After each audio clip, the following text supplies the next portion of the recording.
عورتیں کہاں سے نمونہ لیں گی؟ انہیں کہاں سے ملے گا وہ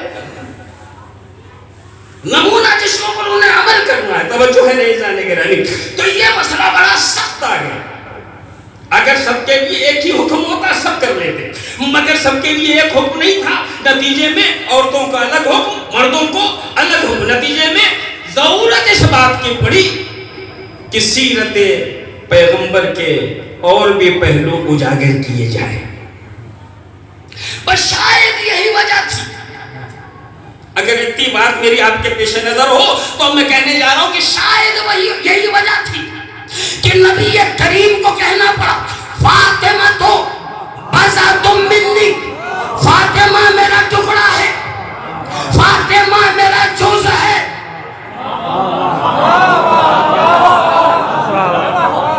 دنیا یہ سمجھتی ہے کہ فاطمہ تو بضعۃ منی کہنا سیدہ کی فضیلت ہے. یہ سیدہ کی فضیلت نہیں ہے. قسم خدا کی فاطمہ تو بضعۃ منی کہنا رسول اللہ کی ضرورت ہے. اگر نبی نے فاطمہ تو بضعۃ منی نہ کہا ہوتا تو مردوں کو تو سیرت پہنچا سکتے تھے، خواتین اسلام کو سیرت نہیں.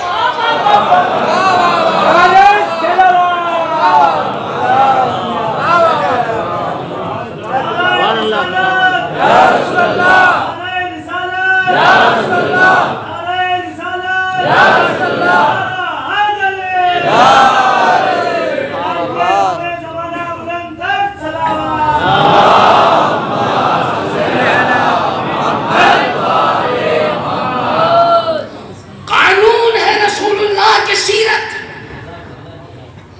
قانون ہے رسول اللہ کی سیرت. نبی فرماتے ہیں فاطمہ میرا ٹکڑا، فاطمہ میرا جز. سبحان اللہ. عزیزان گرامی یہ جز، کسی بھی چیز سے اگر جز کو آپ الگ کریں تو کل بھی اب کل نہیں رہ جاتا. سراوات بجے محمد و آل محمد.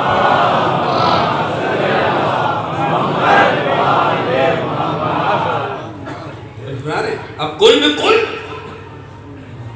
نہیں رہ جائے. یہ میرا رومال، یہ کل ہے. مجھے اس بات کا اختیار ہے کہ میں زیادہ زور اس پہ نہ لگوں اور زور لگا کے اسے الگ نہ کروں. اس بات کا اختیار ہے. اور یہ بھی اختیار ہے کہ زور لگا دوں اور پھر اتنا حصہ کاٹ کے اس میں سے نکال دوں. ٹھیک ہے؟ یا نہ نکالوں یہ بھی اختیار ہے، یا نکال دوں یہ بھی اختیار ہے. نہیں نکالا تو یہ کل کو کل رہے گا. لیکن جب میں نکال دوں گا، اتنا حصہ میں نے نکال دیا، اب نکال کے کل والی مجلس میں اتنا لے کے میں آپ کے سامنے آ گیا، پوری مجلس میں پڑ گیا، آپ خالی میرا رومال دیکھتے رہے. آج میں نے اتنا پڑھ دیا اور کل یہ والا حصہ لے کے بیٹھ گیا، پوری مجلس پڑھتا تھا، آپ خالی میرا رومال دیکھتے رہے. کیا بات ہے. ہمارے ایک استاد تھے ایران میں، کہتے ہیں ان چیزوں کو بڑا فرق پڑتا ہے. اگر کوئی خطیب ہے تو اسے چاہیے کہ اس کا امامہ آگے سے صحیح رہے، ورنہ آپ علمی گتھیاں سلجھاتے رہیں گے، وہ امامے کی پیش صحیح کرتا رہے گا مجموعہ. ویسے اگر کوئی پیش نماز ہے تو پیچھے سے اس کا امامہ صحیح رہنا چاہیے تاکہ لوگوں کا خضوع و خشوع برقرار رہے اور ذہن آپ کے امامے میں نہ الجھ جائے. اور اگر کوئی خطیب ہے اور پیش نماز دونوں ہے تو آگے سے بھی صحیح ہونا چاہیے اور پیچھے سے بھی صحیح ہونا چاہیے. ٹھیک، یہ میں نے اس لیے کہا کہ آج میں لے کے بیٹھا، آپ میری بات سن رہے ہیں، یہ نہیں دیکھ رہے، لیکن اگر میں نے اسے ٹکڑا کر دیا، اب اتنا لے کے بیٹھا، پورا مجمع پوری مجلس میں یہ دیکھ رہا ہے. کچھ کہا نہیں، مجلس ہو گئی، بات میں کہنے مولانا صاحب، میں نے کہا جی کیا حضور، اگر آپ کے پاس ایک یہی رومال تھا تو کہہ دی ہو تو کوئی بھی دے دیتا آپ کو رومال. خیر نہیں کیا تو ہم کل لا دیں گے دوسرا رومال, مگر خدا را اس کو لے کر بیٹھیے, اس لیے کہ آپ ہماری ملت کے عالم ہیں, اور اگر آپ کو احساس نہیں ہے تو کم سے کم ہمارا دھیان دیجئے کہ ہماری آبرو خطرے میں نہ پڑے. میں نے کیا بتا, چلیے یہ جو ٹکڑا آپ لے کے بیٹھے ہیں, میں نے کہا بھائی ٹکڑا نہیں, ذرا ایسا تو نکالا ہے میں نے اس میں سے, باقی تو پورا ہے. کہنے کہ ٹکڑا ہے, ٹھیک ہے کہ یہ بڑا ہے مگر ہے ٹکڑا. میں نے کہا یہ مجھے پسند ہے, میں بیٹھوں گا تو یہی لے کے, آپ کو اچھا لگے کہ نہ لگے. ارے وہ صاحب سمجھ جائیے, ہماری بھی عزت تھی اس میں. میں نے کہا نہیں میں یہی لے کے بیٹھوں گا. تو آپ نے دیکھا کہ مانیں گے نہیں. کہا چاہیے بتائیے وہ دوسرا والا ٹکڑا ہے؟ میں نے کہا ہاں. کہا ذرا دے دیجیے اور یہ بھی دے دیجیے. میں نے دونوں دے دیا. آپ نے رفوگر کے پاس جا کے اسے رفو کرا دیا, مجھے لا کے دیا. اب لے کے بیٹھا ہوں, کوئی نہیں دیکھ رہا ہے, اس لیے کہ جو کل الگ ہوا تھا آج پھر پورا ہو گیا. توجہ ہے نہیں جانے گرامی؟ نبی نے کہا فاطمہ تو بس تم منی, فاطمہ میرا ٹکڑا ہے. نبی کو اختیار تھا کہ اپنی عظمت رسالت کی حفاظت فرماتے اور اپنے سے کسی کو جز کہہ کے الگ نہ کرتے. لیکن جب اپنے اختیار سے نبی نے کسی کو جز کہہ کے اپنے سے الگ کر ہی دیا تو آپ بغیر اس کے رسول اللہ سمجھ میں نہیں آئیں گے. جب بھی نبی کو پہچاننے کی ضرورت ہوگی تو اسے لا کے نبی سے ملانا پڑے گا جسے جز کہہ کے الگ کیا.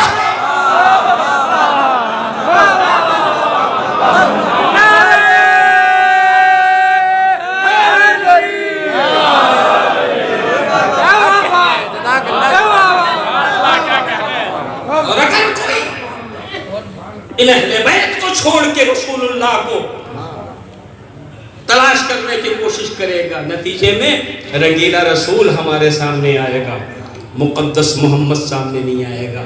اس لیے کہ اس نے ان کو چھوڑ دیا ہے جو جزو رسالت تھے. تو نبی نے فرمایا فاطمہ میرا ٹکڑا, فاطمہ میرا جز. جز کو کل سے مکمل رابطہ ہوتا ہے. میں نے یہ ٹکڑا الگ کیا, یہ الگ کیا, کہہ رہا ہوں یہ کل ہے یہ جز ہے, لیکن ہے تو یہ بھی ٹکڑی. خالی فرق یہ ہے کہ یہ بڑا ہے یہ چھوٹا ہے. میں کیسے کل کیوں کہہ رہے, اسے جز کیوں کہہ رہے؟ الگ ہونے کے بعد اس کا رنگ بدل گیا, اس کا ڈھنگ بدل گیا, اس کا تانا بانا بدل گیا, اس کی مضبوطی بدل گئی, اس کی کوالٹی بدل گئی, اس کی حیثیت اس کی حیثیت میں کوئی فرق آ گیا. کب کچھ نہیں ہوا, جیسا یہ ہے ویسا ہی یہ ہے. واہ واہ واہ واہ سبحان اللہ, واہ واہ. جو یہ ہے وہی یہ, جیسی مضبوطی یہاں ویسی مضبوطی یہاں, جیسا رنگ یہاں ویسا ہی رنگ یہاں, جیسا ڈھنگ یہاں ویسا ہی ڈھنگ یہاں. جو اس کا مٹیریل وہی اس کا مٹیریل. کیسے جز سے کل کیوں کہہ رہے ہو؟ کہ بس وہ بڑا ہے اس لیے کل ہے, یہ چھوٹا ہے اس لیے جز ہے. توجہ ہے نا؟ اب فاطمہ کو خالی فاطمہ نہ سمجھنا. نبی نبی ہے تو نبوت کا ٹکڑا ہے, وہ رسول ہے تو رسالت کا ٹکڑا ہے, وہ معصوم ہے تو عصمت کا ٹکڑا ہے, وہ رحمت للعالمین ہے تو رحمت کا ٹکڑا ہے, وہ یاسین ہے تو خصوصیت یاسینیت کا ٹکڑا ہے, وہ مزمل و مدثر ہے تو مزمل و مدثر کا ٹکڑا ہے, وہ بشیر و نذیر ہے تو بشارت و نذارت کا ٹکڑا ہے.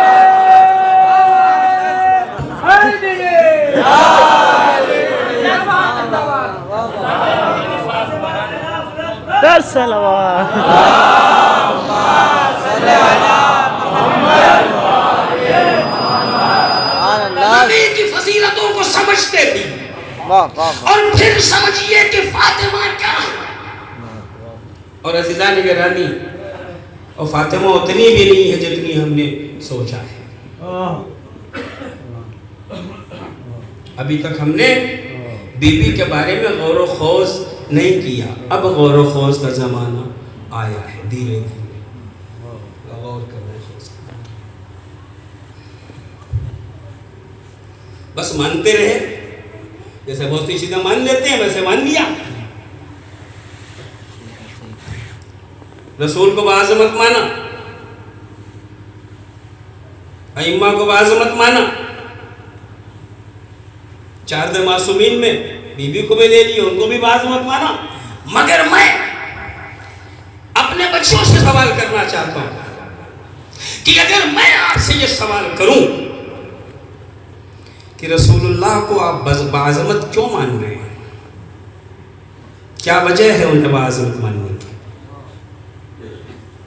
تو آپ فوراً جواب دیں گے ارے وہ سید المرسلین خاتم النبیین، ہمارے زمانے کے نبی، اس لیے بعظمت۔ ہم نے کہا اچھا ان کے بعد امیر المومنین، کہ وہ ہمارے امام، اوصیاء کے سردار، ان کی اولاد سب کے سب بعظمت۔ میں نے کہا ٹھیک، تو نبی اس لیے بعظمت کہ وہ سید الانبیاء، علی اس لیے بعظمت یا ائمہ کہ وہ سید الاوصیاء، یہ امام۔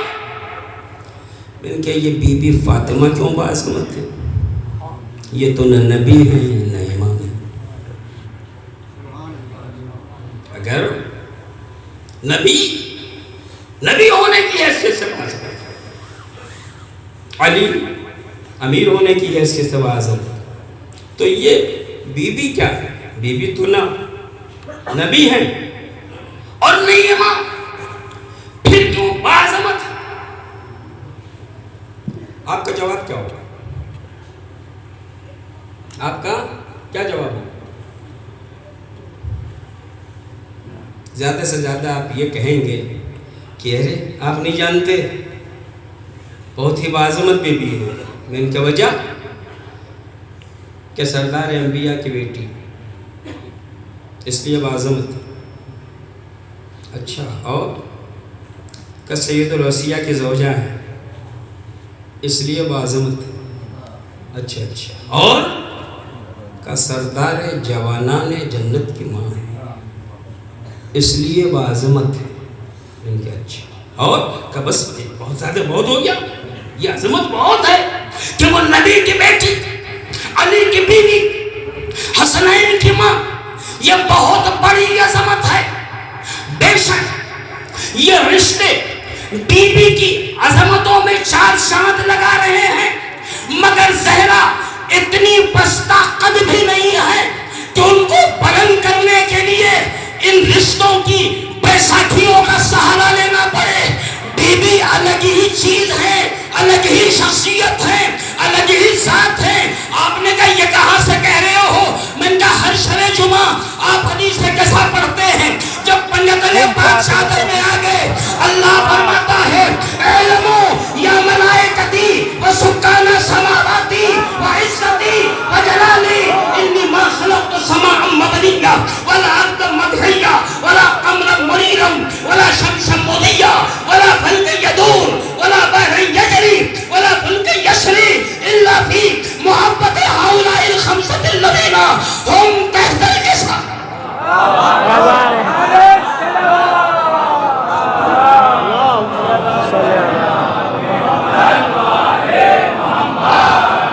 جب خمسے جمع ہوئے، اللہ نے کہا یہ زمین و زمان و مکین و مکان پیدا ہی نہیں ہوئے مگر ان کی محبت میں، جو اس وقت اس چادر کے نیچے ہے۔ توجہ ہے نا جانے گرامی؟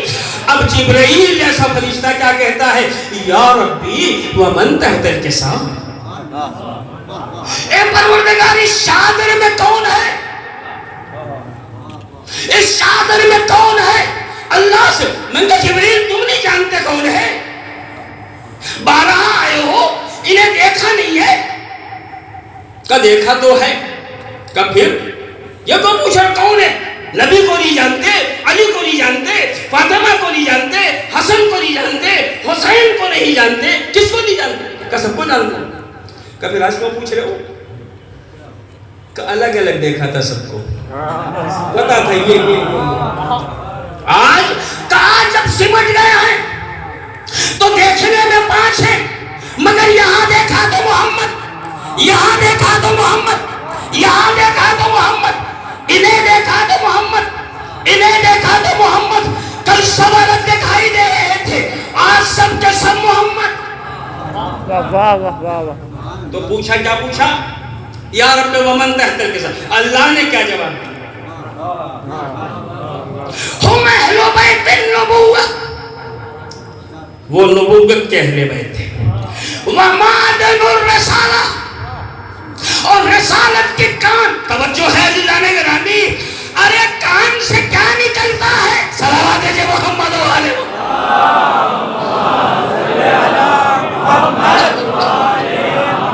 ہم اہل بیت النبوہ ومعدن الرسالہ وہم فاطمۃ وابوہا وبالوہا وبنوہا۔ ہمارا انداز تعارف کیا ہوتا ہے؟ فلاں کا بیٹا، فلاں کا پوتا، فلاں خاندان کا۔ یہاں انداز تعارف کیا ہے؟ اللہ کو کہنا چاہیے تھا نبی، بیٹی، داماد، نواسے، مگر اللہ نے یہ نہیں کہا۔ ہم فاطمۃ وابوہا، وہ فاطمہ ہیں، ان کے باپ، وہ فاطمہ ہیں، ان کے شوہر، وہ فاطمہ ہیں، ان کے دونوں بیٹے حسن و حسین۔ اللہ کہہ رہا ہے فاطمہ ان رشتوں سے بلند نہیں ہے، فاطمہ خود اتنی بلند ہے کہ محمدیت فاطمہ کے ذریعے پہچانی جائے، عربیت فاطمہ کے ذریعے پہچانی جائے۔ حسن و حسین کا کام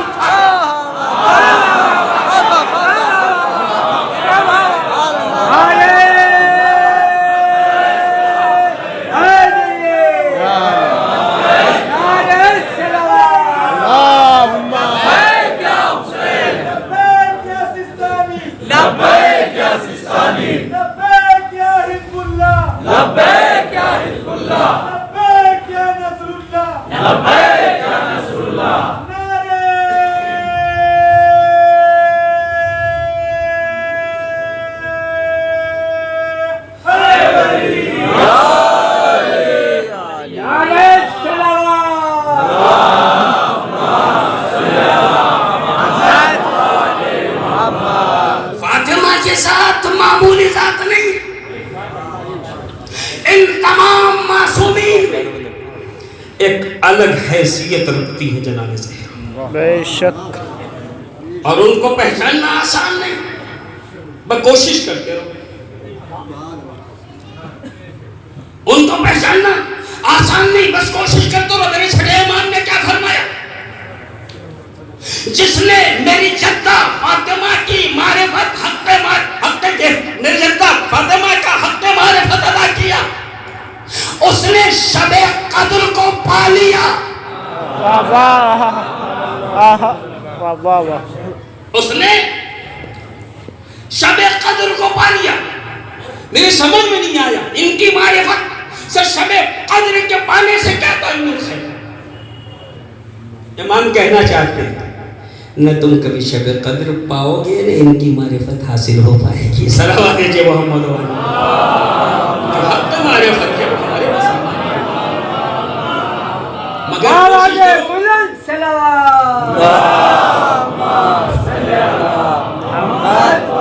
مگر کوشش کرو تاکہ شب قدر کو حاصل کر لو۔ عزیزان گرامی، ہر سال شب قدر آتی ہے، ہر سال شب قدر آتی ہے، مگر بچپن سے بڑھاپا آ گیا، آج تک پتہ چلا شب قدر کون سی شب ہے؟ جی جی پتہ چلا؟ آج تک پتہ نہیں چلا، آج تک نہیں پتہ چلا ہے کہ شب قدر کون سی شب ہے۔ کوئی کہتا ہے شب 19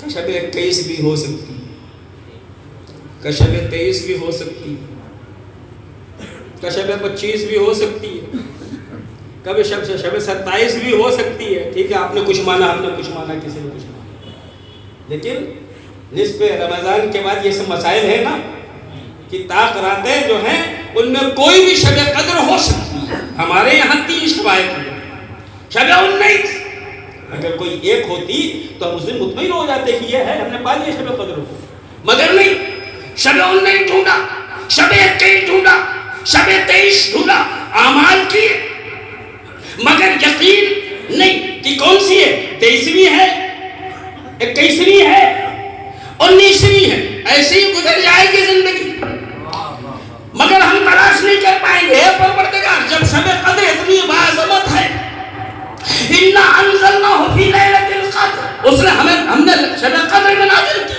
لیلۃ القدر خیر من الف شہر وما ادراک ما لیلۃ القدر، تم کیا جانو کہ شب قدر کیا، وہ 1000 راتوں سے بہتر، ٹھیک ہے، اِنَّا أَنزَلْنَاهُ فِي لَيْلَةِ الْقَدْرِ وما ادراک ما لیلۃ القدر، لیلۃ القدر خیر من الف شہر۔ تو ہم پوری زندگی پڑھتے رہے مگر ابھی یقیناً نہیں کہہ سکتے کہ فلاں تاریخ، تو یہ معبود بتا دیتا جب اتنی عظمت ہے تاکہ ہم سکون سے عمل تو کر سکتے، کہ اگر سکون سے عمل بھی کر لیتے تو ڈھونڈنے میں جو بے چینی ہے نا وہ تمہارے اندر ہوتی، اور بے چینی کا الگ مزہ بھی ہے، اجر بھی ہے۔ صلوات ہے محمد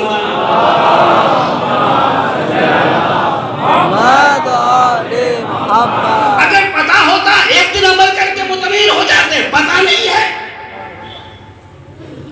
تو 21ویں کو بھی ڈھونڈ رہے ہو، 19ویں کو بھی ڈھونڈ رہے ہو، 23ویں کو بھی ڈھونڈ رہے ہو، ٹھیک ہے، ہر تاریخ کو کوشش کر رہے ہو کہ میں شب قدر پا جاؤں، نتیجے میں شب قدر تو نہیں ملتی مگر میرے اعمال کے اضافے نے میرے درجات کو بلند کر دیا۔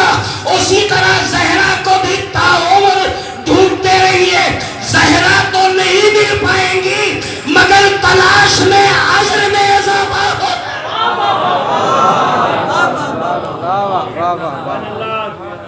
ایک صلوات بھیجے محمد و آل محمد۔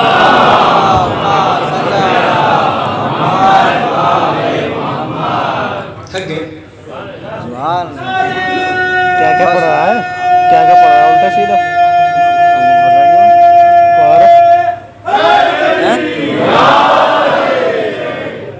تو یہ بیوی جو ہے اپنی جگہ اپنی مثال، شعور معصومین جو حیثیت جناب زہرا سلام اللہ علیہ کی،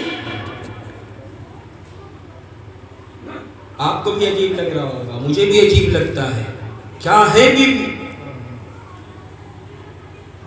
کیا ہے بی بی، پوری زندگی گزر گئی جناب امیر المومنین کے فضائل پڑھتے پڑھتے، آپ کی بھی ہماری سنتے سنتے پڑھتے پڑھتے، لیکن اگر نبی کے بعد فضیلت کے اعتبار سے اگر کسی کو ہم بلند سمجھتے تو وہ صرف ایک ذات تھی جسے امیر المومنین کا ہے نا، مگر نبی نے ایک حدیث کہی،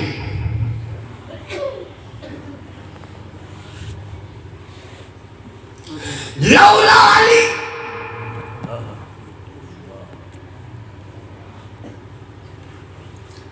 اگر علی نہ ہوتے تو میری بیٹی فاطمہ کا کوئی کفر نہ ہوتا۔ کیا کہا نبی نے؟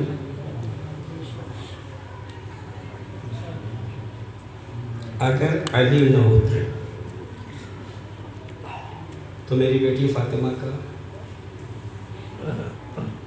کوئی کفر نہ ہوتا۔ یہ نہیں کہا کہ اگر فاطمہ نہ ہوتی تو علی کا کوئی کفر نہ ہوتا، دونوں میں فرق ہے۔ یہ نہیں فرمایا کہ فاطمہ نہ ہوتی تو علی کا کوئی کفر نہ ہوتا، فرمایا اگر علی نہ ہوتے تو میری بیٹی فاطمہ کا کوئی کفر نہ ہوتا۔ عظمت سیدہ کو سمجھیے، نبی فرمانا چاہتے ہیں علی تمام فضیلتوں کے باوجود اگر فاطمہ نہ ہو تو کہیں بھی عقد کر سکتے ہیں، لیکن زہرا اس صاحب فضیلت کا نام ہے کہ اگر علی نہ ہو تو دنیا میں کوئی نہیں۔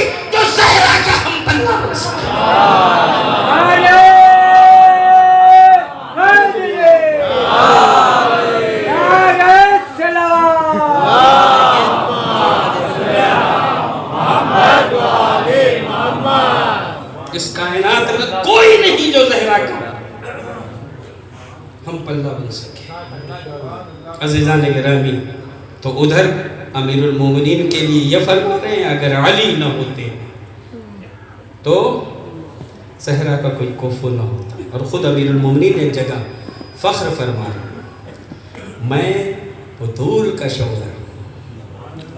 اور پھر بی بی کی تعریف فرماتے ہیں ان کی یہ صفت یہ صفت یہ صفت یہ صفت. خود مولا بطول کا شوہر ہونے پہ فخر کرتے ہیں. اور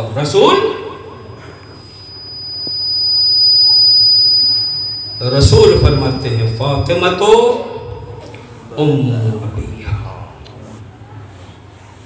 دنیا میں کوئی بیٹی ایسی ہے فاطمہ اپنے باپ کی بیٹی نہیں، اپنے باپ کی ماں کی حیثیت رکھتی ہے ام ابیہ.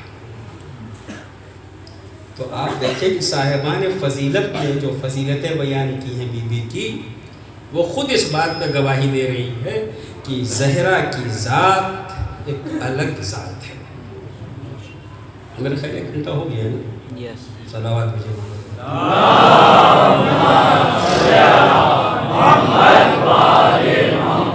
بی بی کی ذات ایک الگ ذات ہے عزیزان گرامی. انشاءاللہ کل بھی کوشش کروں گا کہ کچھ آپ کی خدمت میں معروضات پیش کر سکوں.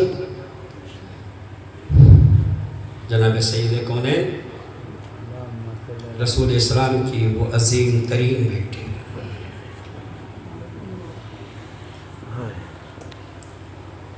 ملائکہ جن کے بچوں کی گہوارہ جنبانی کرے.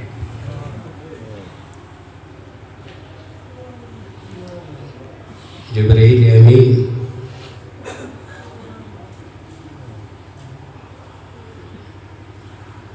جن کی چکی پیسے،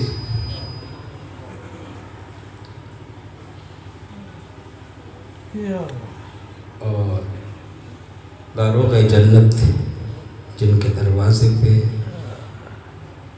یہ کہتا ہوا ہے انا خیاط الحسنین، میں حسنین کا درد ہوں.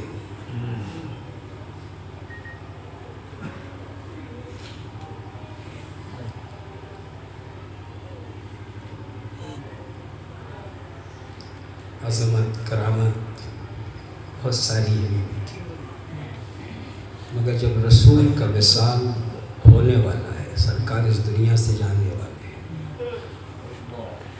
بی بی حضور کے پاس ہی ہے. دروازے پہ ایک شخص آواز دے رہا ہے، دق الباب کر رہا ہے اور کہتا ہے میں نبی سے ملنا چاہتا ہوں. اور بی بی بار بار کہتی ہے اس لائق نہیں پیغمبر کسی سے ملاقات کر سکتا. کچھ دیر رک جاتا ہے پھر وہ آواز دیتا ہے، پھر وہ رکتا ہے پھر وہی آواز دیتا ہے. آخری بار جب اس نے آواز دی تو بی بی کا جسم لرز گیا. کچھ عجیب محیط طریقے سے اس نے بات کہی اور بی بی کی آنکھوں میں آنسو آ گئے. آنسو کا قطرہ نبی کی کہ رخسار پہ گرا. غش سے آنکھ کھلی، بیٹی میری زندگی میں رونے کی وجہ کبا میں ایک شخص آپ سے ملنا چاہتا ہے. میں نے بار بار اس سے کہا کہ نبی ملاقات کے لائق نہیں، مگر وہ واپس نہیں جا رہا ہے. اور آخری بار اس نے کچھ ایسے لب و لہجے میں بات کی ہے کہ میری آنکھوں میں آنسو آ گئے. پیغمبر فرماتے ہیں بیٹی وہ ہے جسے کہیں اجازت لینے کی ضرورت نہیں ہوتی. یہ تیرے دروازے کا شرف ہے کہ وہ رک کے تیری اجازت چاہ رہا ہے. وہ ملک الموت ہے بیٹی، اسے اجازت دے دو تاکہ وہ تمہارے باپ کے قبض سے روح کرے. جناب رسول خدا نے اپنے اس دنیا سے جانے کی خبر دی، بی بی اور رونے لگی. نبی نے فرمایا بیٹی پریشان نہ ہو، کیا اس بات سے خوش نہیں کہ میرے اہل بیت میں سب سے پہلے تو مجھ سے ملاقات کرو. اور اس طرح بی بی کو پرسکون کیا اور نبی اس دنیا سے چلے گئے. عزاداران امام علی مقام، ادھر رسول اللہ کا جانا تھا اور ادھر بی بی پہ مصیبتوں کے نزول کے شروع. کل جس دروازے پہ ملائکہ آتے تھے، جس دروازے پہ کروبیین خدمات انجام دیتے تھے، کل جس دروازے پہ رسول اللہ سلام کرتے تھے، کل جس دروازے پہ ملک الموت آ کے ٹھہرا رہتا تھا، آج اسی سیدہ کا دروازہ ہے، زمانہ آ کے آگ و لکڑی سے جلانے کی بات کر رہا ہے، ابوالحسن کو نکالو ورنہ ہم اس گھر میں آگ لگا دیں گے۔ اور بی بی دروازے کے پیچھے سے آواز دے رہی ہے، ابوالحسن ہی نہیں ہے، یہاں اور بھی بچے ہیں میرے، ہوا کرے، اگر ایسا نہ ہوا تو ہم آگ لگا دیں گے۔ اتنا ہی نہیں، ایک مرتبہ آگ لگائی گئی، دروازے کو دھکا دیا گیا، ایک ملعون قنفذ نے تلوار کے دستے کا وہ وار کیا، بی بی کے شکم میں موزن کی شہادت واقع ہوئی، بے ہوش ہوتی ہوئی سیدہ نے ایک مرتبہ آواز دی، فضا ذرا مجھے سنبھالو، میرا بچہ محسن شہید ہو گیا۔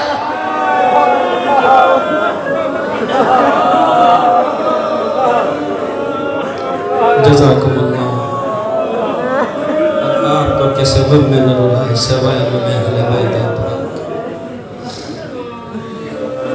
اس طریقے سے بی بی کو ستایا جا رہا ہے، اس طریقے سے بی بی کو رلایا جا رہا ہے۔ ہمارے ماحول میں بہت سے مذاہب ہیں، کسی کے گھر کوئی بات ہو جاتی ہے لوگ روتے ہیں، کوئی ٹوکنے نہیں آتا۔ یہ مدینے کے لوگ ہیں، رسول کی امتی، اپنے بابا پہ بی بی رو رہی ہے تو آ کے امیر المومنین سے کہنے، زہرا سے کہہ دو یہ راتوں کو روئیں یا دنوں کو رویا کریں، ہم وقت رونے سے ہمارے کاروبار میں خلل پڑ رہا ہے۔ بی بی تک پیغام پہنچا، کہا جا کے ان سے کہہ دو زہرا زیادہ دنوں تمہارے درمیان نہیں رہے گی، کچھ دن برداشت کر لو، ان قریب ہم اس